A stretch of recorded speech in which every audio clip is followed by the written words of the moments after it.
Hello everyone, welcome back to this channel. My name is याशिचा। और आप लोग जैसा जानते ही हैं कि कल आपका एग्जामिनेशन है और बहुत सारे बच्चों के मन में ये सवाल आ रहा होगा कि हम लोग अपना एग्जामिनेशन कैसे दें, कितने क्वेश्चन अटेम्प्ट करें और क्या ऐसा करें कि भाई हम लोग बिना स्ट्रेस के साथ अपना एग्जामिनेशन अच्छे से दे के आए और पास हो जाए, है ना। तो चिंता मत कीजिए, इंग्लिश का सेक्शन मैं आपको बताने वाली हूँ कि कैसे आप लोगों को अटेम्प्ट करना है, कितने सेफ अटेम्प्ट है, कितने क्वेश्चन आप लोग अटेम्प्ट करेंगे और कैसे कैसे स्ट्रैटेजी रहने वाली है। ठीक है, तो मैं आपको कुछ टॉपिक्स बताऊंगी कि इन टॉपिक्स से क्या क्या सवाल आ रहे हैं या फिर आपको कैसे अटेम्प्ट करना है, तो बने रहिए पूरी वीडियो में। ठीक है, तो देखो हम लोग जैसा जानते हैं कि हमारे कुछ ही टॉपिक्स है इंग्लिश में कि जो हम करके जाते हैं और वही वही आते हैं, है ना। इतने टाइम से हमें पता है कि हमारे सिनोनिम एंटोनिम आ रहे हैं, ऑर्डरिंग ऑफ सेंटेंसेस आ रहे हैं और बहुत सारे ऐसे टॉपिक्स है जो आ रहे हैं जो हम लोग प्रैक्टिस कर चुके हैं ऑलरेडी।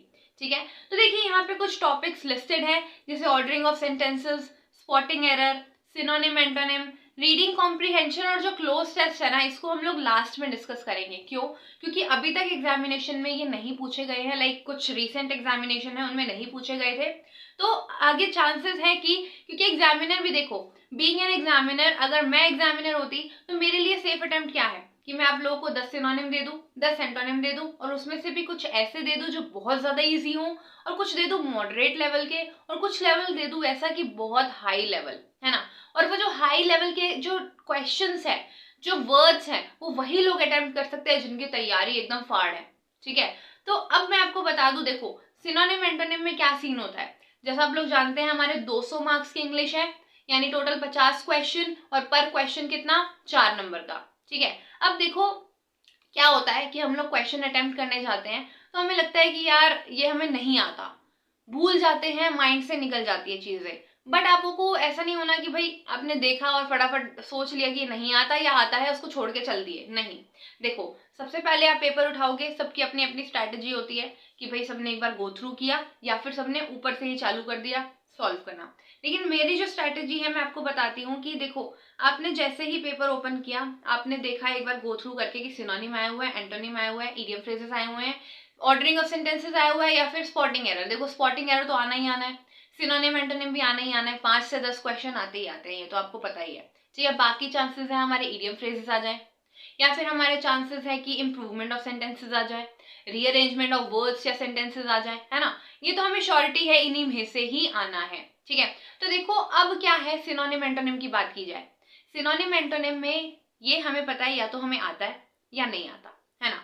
देखो जो हमें आता है हम एक बार रीड करेंगे और उसमें से 4 ऑप्शन देखेंगे और फिर देखेंगे कि सबसे क्लोजेस्ट क्या है, उसको टिक कर देंगे जब हमें आता होगा। लेकिन अगर मान लो 50% भी आपको डाउट आता है ना कि ये हो सकता है या ये हो सकता है, ये हो सकता है या ये, तो उस क्वेश्चन को छोड़ देना उस टाइम तक के लिए। ठीक है, छोड़ देना, तुक्के नहीं लगाने हैं। तुक्के कब लगाने हैं, जब मैं आपको बताऊंगी। ठीक है, देखो क्या है हमारे 50 क्वेश्चन, 50 में से सेफ अटेम्प्ट कितने क्वेश्चन है हमारे, 38 to 40। ठीक है, अगर 38 to 40 हमारे अटेम्प्ट हो गए तो कितने मार्क्स आ जाएंगे आपके, 4 नंबर का एक क्वेश्चन, 40 अटेम्प्ट किए कितने, 160, मान के चलो 160 आ गए।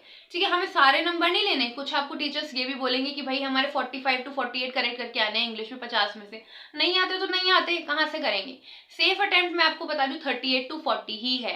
ठीक है, 160 नंबर भी अगर आपने ले लिए ना 200 में से इनफ है, बहुत इनफ है, सेफ अटेम्प्ट है, खेल जाओगे आप, क्योंकि आगे के 100 क्वेश्चन जीएटी में भी तो है ना, और वो हमारे 400 नंबर के होते हैं। 400 नंबर में से 200 नंबर वहां से उठा ली, 50% भी कर आए तो कितने हो जाएंगे आपके, 360। 360 बहुत अच्छा अटेम्प्ट है। ठीक है, लेकिन अगर आप कोशिश, तो ऐसा नहीं है कि भाई जीएटी में ज्यादा नहीं करोगे, कौन ही 50% करके आता है, 60, 70, 65 भी मान लो, 70 क्वेश्चन भी मान लो, वो भी करके आओगे ना, आराम से क्लियर है। ठीक है, तो इंग्लिश में मेन जो सेफ अटेम्प्ट है दैट इज 38 to 40 क्वेश्चन। ठीक है, 40 क्वेश्चन। ठीक है, इतना मान के चलो। लेकिन अब आप बोलोगे ना कि भाई मैम हम इतने क्वेश्चन अटेम्प्ट करके आए हैं और पेपर खाली खाली सा लग रहा है, क्या करें, तुक्के मार देते हैं, चलो भाई गोले भर देते हैं। नहीं, ओवर कॉन्फिडेंस में नहीं रहना और ये भी ध्यान नहीं देना कि भाई पेपर खाली खाली सा दिख रहा है और भर के ही आना है हमें। हम देखते हैं नहीं यार ये ओएमआर शीट जो है हमारी खाली खाली सी दिख रही है, भाई अच्छा नहीं लग रहा है, भर देते हैं। नहीं, तुक्के नहीं मारने हैं और कहीं पे भी गोले नहीं लगाने हैं। सेफ अटेम्प्ट मैंने क्या बोला, 50 में से कितने, 38 to 40 इतने ही करने हैं। और सिनोनिम एंटोनिम में 50% भी डाउट हो रहा है ना आपको कि ये क्वेश्चन जो है हमारा गलत लग रहा है, मुझे नहीं आ रहा है आंसर, तो छोड़ देना। ठीक है, दोस्तों आप सबको पता है कि 10 अप्रैल को आप लोगों का एनडीए का एग्ज़ाम है और एनडीए का एग्ज़ाम देने के बाद आप सबके दिमाग में ये रहता है कि आपका एग्ज़ाम कैसा गया, पेपर क्या था, कट ऑफ क्या रहेगी, है ना। तो इसके लिए अनअकैडमी आपके लिए लेकर आ रहा है जीत एनडीए 1 2022 पेपर एनालिसिस। इसमें कंप्लीट एनडीए का पेपर आपके लिए सॉल्व किया जाएगा, एनालिसिस किया जाएगा हमारी एक्सपर्ट टीम के द्वारा, ताकि आपको किसी भी आंसर की के लिए, किसी भी एनालिसिस के लिए इधर उधर ना भटकना पड़े। तो अगर आप लोगों ने अभी तक अनअकैडमी वॉरियर्स का यूट्यूब चैनल सब्सक्राइब नहीं किया है तो वहाँ पर जाकर सब्सक्राइब कर लीजिए। अप्रैल 10 को शाम को 5 बजे पूरा का पूरा पेपर डिस्कस किया जाएगा, ठीक है। और अगर आप लोग एनडीए 2022 के लिए प्रिपेयर कर रहे हो तो आप लोग अनअकैडमी प्लस का सब्सक्रिप्शन भी ले सकते हो। उसके लिए आपको अनअकैडमी प्लस के प्लस सेक्शन पे जाना है, जिस पे क्लिक करते ही आपके सामने कुछ इस तरीके का इंटरफेस निकल कर आएगा। इसको थोड़ा सा ऊपर स्लाइड करोगे तो आपको गेट सब्सक्रिप्शन का बटन दिखेगा, उस पर क्लिक करना है। उस पर क्लिक करते ही आप लोग देख सकते हो कि आपके सामने कुछ प्राइसेस लिखे हुए आए हैं। फॉर एग्जांपल 1 मंथ का आपको 1600, 3 मंथ का 4000, 6 मंथ्स का 6400 एंड 24 मंथ्स का 9600 है। इसके ऊपर अगर मैं आपको बात करता हूँ तो नीचे आपको एक ऑप्शन दिख रहा होगा हैव अ रेफरल कोड। इस पर अगर आप क्लिक करते हो और मेरा रेफरल कोड जो कि है विहान लूथरा, VIHAANLUTHRA, इसको अगर आप यूज़ करते हो तो आपको एडिशनल 10% का भी डिस्काउंट मिलेगा। तो 24 मंथ का जो आपको मुश्किल से 400 पर मंथ पड़ रहा था वो सिर्फ और सिर्फ 350 पर मंथ के आसपास पड़ जाएगा। तो इसके बाद आपको कुछ नहीं करना, जितने मंथ का आपको प्लान लेना है उस पर क्लिक कीजिए और फिर पेमेंट ऑप्शन पे जाके जिस पेमेंट मेथड से आप चाहो उससे आप पेमेंट कर सकते हो। दोस्तों अनअकैडमी प्लस का सब्सक्रिप्शन लेने का फ़ायदा ये है कि इसमें आपको इंडिया के सारे टॉप एजुकेटर से पढ़ने का मौका मिलता है और ये बिल्कुल आपकी ऑफलाइन कोचिंग की तरह ही होता है, जिसमें आपके प्रॉपर बैच कोर्सेज चलते हैं, आपको प्रॉपर नोट्स दिए जाते हैं। पर फ़र्क इतना होता है कि इसमें अगर आप कोई लेक्चर मिस कर देते हो तो आप उसकी जाकर रिकॉर्डिंग भी देख। नेक्स्ट आते हैं हम अपने ऑर्डरिंग ऑफ सेंटेंसेस में। ऑर्डरिंग ऑफ सेंटेंसेस की बहुत अच्छी ट्रिक मैंने आपको बता रखी है। इसमें क्या बताया था मैंने आपको, ऑर्डरिंग ऑफ वर्ड्स और सेंटेंसेस में PQRS की फॉर्म में दिया होता है। स्टार्टिंग हम लोग कहाँ से करेंगे, अगर देखो हम एक बार, या तो हमारी जनरल अंडरस्टैंडिंग बहुत अच्छी होती है या हमारी ग्रामर पार्ट बहुत अच्छा होता है। अब जनरल अंडरस्टैंडिंग जिसकी अच्छी होगी ना, उसे पता है कि सेंटेंस कंस्ट्रक्शन कैसे होता है, कि भाई इसके बाद यही ही आएगा, इस वर्ड को हमने छोड़ा तो इसके बाद मीनिंग इसका कहने का यही ही होगा। तो दो पेयर बन रहे हैं ना जहाँ पे भी, उसको ढूंढ लो। जैसे PQRS में से हमें पता है आर के बाद हमारा P आ रहा है, आर के बाद P ही आ रहा है, तो उस ऑप्शंस में सर्च करो ये आर के बाद P कहाँ आ रहा है। तो जिस जिस ऑप्शन में आर के बाद P आएगा उनको रखो, बाकी को एलिमिनेट करते जाओ, एलिमिनेशन मेथड लगाते जाओ, ठीक है। फिर उन दोनों में से देखो कि किससे स्टार्ट हो रहा है, क्या हो रहा है। ये मैंने आपको ट्रिक बता रखी है, आपको लिंक डिस्क्रिप्शन में डाल दूंगी मैं, कि कैसे हम लोग को ऑर्डरिंग ऑफ सेंटेंस करना है, ठीक है। और ऑर्डरिंग ऑफ सेंटेंस 5 से 10 क्वेश्चन आते हैं, ठीक है। 10 आ गए तो बल्ले बल्ले, क्योंकि 10 क्वेश्चन जो है गलत कहीं नहीं जाएंगे। अगर आपने 8 भी अटेम्प्ट कर लिया ना, उसमें से 8 से 9 बल्ले है भाई आपके, फाड़ के आओगे पेपर, ठीक है। नेक्स्ट हम किस टॉपिक पे आते हैं, अपने रीडिंग कॉम्प्रीहेंशन और क्लोज टेस्ट पे। ये तो इसमें आपको पता है कि आपकी रीडिंग कॉम्प्रीहेंशन ये भी गलत नहीं जाएगा मोस्टली, क्योंकि इसमें भी एक आध क्वेश्चन आपको सिनोनिम एंटोनिम का पूछ लिया जाता है, प्रेपोजिशन के क्वेश्चंस भी पूछ लिए जाते हैं, है ना।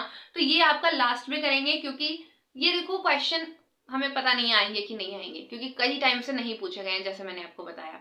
तो इसके बाद हम देखते हैं idiom and phrases. Idiom phrases तो बहुत करा रखे हैं मैंने आपको, इतने ज्यादा करा रखे हैं ना कि ईडियम फ्रेजेस में से बहुत सारे चांसेस ऐसे भी आए जो रिपीट कर चुकी हूँ मैं, ठीक है। तो क्या करना है आपको, ईडियम एंड फ्रेजेस की एक छोटी सी यही ट्रिक है कि जो आपको दे रखा हो ना, जो ईडियम फ्रेज दे रखा हो, एग्जैक्ट मीनिंग है ना उसका, वो अगर ऑप्शन में दे रखा है उसे कैंसिल कर दो, ठीक है। तो उसको कैंसिल कर दो, क्योंकि ऐसा नहीं होता है। लोकोक्तिया और मुहावरे का मतलब ही क्या है कि हम उसे थोड़ा टेढ़ा मेढ़ा घुमा के बोलना चाहते हैं, कुछ शॉर्ट एंड क्रिस्प लैंग्वेज में, है ना। तो एग्जैक्ट उसका मीनिंग अगर बोलना होता तो हम वही नहीं बोल देते, है ना। जैसे अब ये है, देखो, raining cat and dogs. Raining cat and dogs का मीनिंग क्या होता है, रेनिंग हैविली। यहाँ पे तो हम मानते हैं रेनिंग आ गया, लेकिन रेनिंग कैट एंड डॉग्स का मतलब क्या है, इसमें बच्चे कंफ्यूज हो जाएंगे। इसका मीनिंग क्या होता है, रेनिंग हैविली, बहुत तेज बरसात होना, है ना। तो ऐसे कुछ कुछ चीजें हैं जो मैंने करा रखे हैं, वो तो मोर देन सफिशिएंट है, ठीक है। लेकिन अगर आपको लगे कि इसमें भी कंफ्यूजन हो रही है तो छोड़ देना, कभी ऐसी क्वेश्चन, कोई भी क्वेश्चन ऐसे अटेम्प्ट नहीं करने हैं जो आपको लगे कि भाई ये जो है हम लोग नहीं आता है हमें। जो नहीं आता 50%, 60% भी श्योरिटी आपको लगे कि मुझे नहीं आ रहा तो छोड़ देना है। जहां तक आपको लगे 90, 80 टू 85% भी आपको लगता है ना कि ये आंसर है, तो ही टिक करना है उसे, ठीक है। नहीं तो नेगेटिव, हमें क्योंकि पता है अगर नेगेटिव मार्किंग जाएगी तो हमें कौन से क्वेश्चन डुबाते हैं, जो नेगेटिव मार्किंग में जाते हैं, छोड़ने वाले क्वेश्चन नहीं, क्योंकि ना तो हमें उसका कुछ मिलना है, ना उसका कुछ हमारा गवाएंगे हम लोग।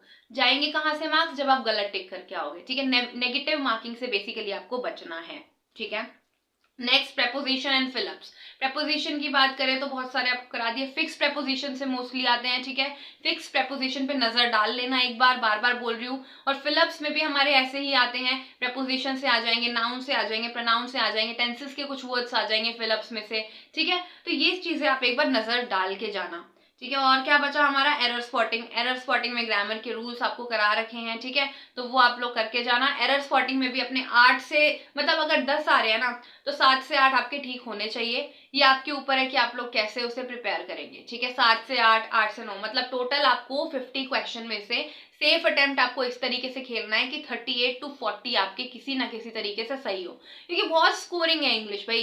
इतनी स्कोरिंग है कि अगर आप उसमें भी 60% करके आओगे ना जीएटी में, तो भी आपका वो स्कोर काउंट कर जाएगा। क्योंकि सेफ अटेम्प्ट खेलना है, हमें ये नहीं देखना है कि भाई हम क्या हो रहे हैं। जिसको लाले पड़ रहे हैं पास होने के, भाई जिसको नहीं आ रहा है वो क्या करेगा? यही तो करेगा कि भाई मैं सेफ अटेम्प्ट खेलूं।